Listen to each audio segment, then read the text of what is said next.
होता स्टमक का मसला है, लेकिन वो जा रहे होते हैं ब्लड प्रेशर के डॉक्टर्स के पास, किसी और डॉक्टर के पास, बर्डन डालेगी तो इसका मतलब क्या होगा, इससे भी गैसेस जनरेट होना शुरू हो जाएंगी। तो इस तरह से बहुत तेज़ खाते हैं तो उस तेज़ खाने को थोड़ा सा स्लो अच्छी तरह से उसको अचीव करें। अस्सलाम वालेकुम। हमने नोटिस किया है कि 92% व्यूज़ हमारे पास ऐसे लोगों की तरफ से आते हैं जिन्होंने हमारे चैनल को सब्सक्राइब नहीं किया। तो आज हम मरहम की तरफ से आपके पास रिक्वेस्ट करने आए हैं कि आप हमारे चैनल को सब्सक्राइब करें ताकि हम और इन्फॉर्मेटिव कंटेंट और अच्छे डॉक्टर्स अपने प्लेटफॉर्म पर ला सकें। Thank you. बिस्मिल्लाहिर्रहमानिर्रहीम। मेरा नाम डॉक्टर शफकत रसूल है और मेरा 8 ईयर का क्लिनिकल एक्सपीरियंस है। आप या आपकी फैमिली में से किसी को गैस का इशू है तो आप मरहम के थ्रू मुझसे कंसल्टेशन ले सकते हैं।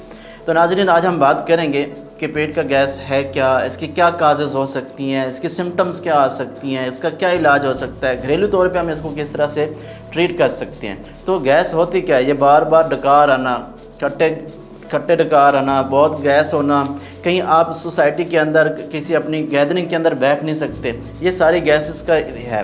और ये काज क्यों हो सकती है, इसके क्या काजेज़ हो सकती हैं। काजेज़ बहुत ज़्यादा खाना खाने से, आप बहुत ज़्यादा खाना खाएंगे या आपके स्टमक पर बर्डन डालेगा जिसकी वजह से गैसेस जनरेट होंगी। और जल्दी खाना खाने से भी यही होता है कि आपका स्टमक उसको अच्छी तरह से डाइजेस्ट नहीं कर सकता या डाइजेस्ट करने में उसको टाइम लगेगा। जितनी देर वहाँ पे स्टमक में फूड पड़ी रहेगी तो उसके अंदर स्मेल प्रोड्यूस होना शुरू हो जाएगी, वो गैसेस स्टार्ट करना शुरू कर देगा, आपके माउथ से स्मेल आना भी शुरू हो जाएगी, गैसेस भी बनना स्टार्ट हो जाएंगी। इसी तरह से कोल्ड ड्रिंक्स का इस्तेमाल करना, खाना खाने के बाद हमारी ये एक्सरसाइज है कि हम खाना खाने के फ़ौरन बाद कोल्ड ड्रिंक्स इस्तेमाल करते हैं, ये इसको अवॉइड करें। इस तरह से हम कॉफ़ी या फिर चाय वगैरह इंटेक करते हैं, इन चीज़ों से अवॉइड करना चाहिए। ये हमारी गैस बनने की रीज़न बनती हैं, इनसे अवॉइड किया जाए। इस तरह से खाना खाते हुए याद रखिएगा, खाना खाते हुए हमें बोलना भी नहीं चाहिए। जितनी बार हम बोलते रहेंगे उतने पे क्या होगा, हमारे एयर स्टमक के अंदर आना शुरू हो जाएगी और ये भी क्या करेगी, हमारे स्टमक की लाइनिंग के ऊपर, स्टमक के ऊपर बर्डन डालेगी। जब ये बर्डन डालेगी तो इसका मतलब क्या होगा, इससे भी गैसेस जनरेट होना शुरू हो जाएंगी। तो इस तरह की चीज़ों से क्या हो सकता है, स्टमक का गैसेस बनना स्टार्ट हो जाती हैं। काजेज़ इसके अलावा जिस तरह से आप कह सकते हैं आप एक्सरसाइज नहीं करते, उसकी वजह से भी आपको हो सकता है। खाना खाने के फ़ौरन बाद आप लेट जाते हैं, उससे भी गैसेस जनरेट होना शुरू हो जाती हैं। सिम्टम्स क्या आती हैं, सिम्टम मोस्टली कुछ लोगों को होता स्टमक का मसला है, लेकिन वो जा रहे होते हैं ब्लड प्रेशर के डॉक्टर्स के पास, किसी और डॉक्टर के पास, मसल के डॉक्टर के पास। तो याद रखिएगा, हमें मसला स्टमक का है, इसके लिए डायग्नोस लाजमी करवाना चाहिए। सबसे पहले जो आपको डायग्नोस करवाना पड़ेगा वो स्टमक के डॉक्टर के पास जाना पड़ेगा। तो होगा क्या, आपको सबसे पहले हेडेक स्टार्ट हो जाएगा, गैसेस जनरेट होंगी, उसका प्रेशर जनरेट होगा, प्रेशर की वजह से आपका सर दर्द होना शुरू हो जाएगा।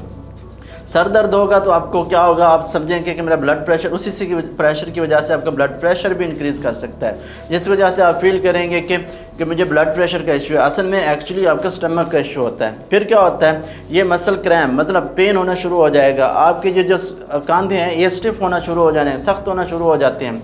ठीक है, इस वजह आप समझते हैं कि आपको मसल पेन है तो किसी मस्कुलर डॉक्टर के पास जाने जो मसल को ट्रीट करता है, तो ऐसा नहीं है। आप चेक करें कहीं आपको मसला स्टमक को तो नहीं है, तो ये प्रॉब्लम हो सकती हैं। और वॉमिट हो सकती है, माउथ के अंदर स्मेल आना शुरू हो सकती है, इस तरह से आप इरिटेट होना शुरू हो सकते हैं, आप किसी से बात करना पसंद नहीं करते। ये सारी अलामत हमारी स्टमक की हैं। स्टमक का दर्द हो सकता है, पेन स्टार्ट हो सकता है आपको। तो इसका इलाज क्या हो सकता है, सिंपल सा यही इलाज है कि आप क्या करें, जो चीज़ें इसका सबब बन रही हैं उसको अवॉइड कर दें। लाइक आप बहुत ज़्यादा खाती हैं तो बहुत ज़्यादा खाने को कम कर दें। ठीक है, थोड़ा सा एक खाने से दूसरे खाने के दरमियान वक्फा रखें। इस तरह से बहुत तेज़ खाते हैं तो उस तेज़ खाने को थोड़ा सा स्लो अच्छी तरह से उसको अचीव करें, उसके बाद उसको डाइजेस्ट करें, उसको स्टमक तक ले जाएं। इस तरह से कोल्ड ड्रिंक से इस्तेमाल ना करें। खाना खाने के बाद किसी भी तरह की कोई कोल्ड ड्रिंक नहीं लेनी, आपने कोई कॉफ़ी नहीं लेनी, किसी तरह की कोई चाय नहीं लेनी, किसी भी तरह का कोई लिक्विड इनटेक नहीं करना आपने खाना खाने के फ़ौरन बाद। खाना खाने के बाद एक्सरसाइज करें। अगर आपकी एक्टिविटी नहीं है एक्सरसाइज करने की तो आपको चाहिए कि आप एक्सरसाइज करें। इसी की तरह से अगर एक्सरसाइज करेंगे तो ऑटोमेटिकली आपका गैस का जो प्रॉब्लम है वो भी सेट होना शुरू हो जाएगा।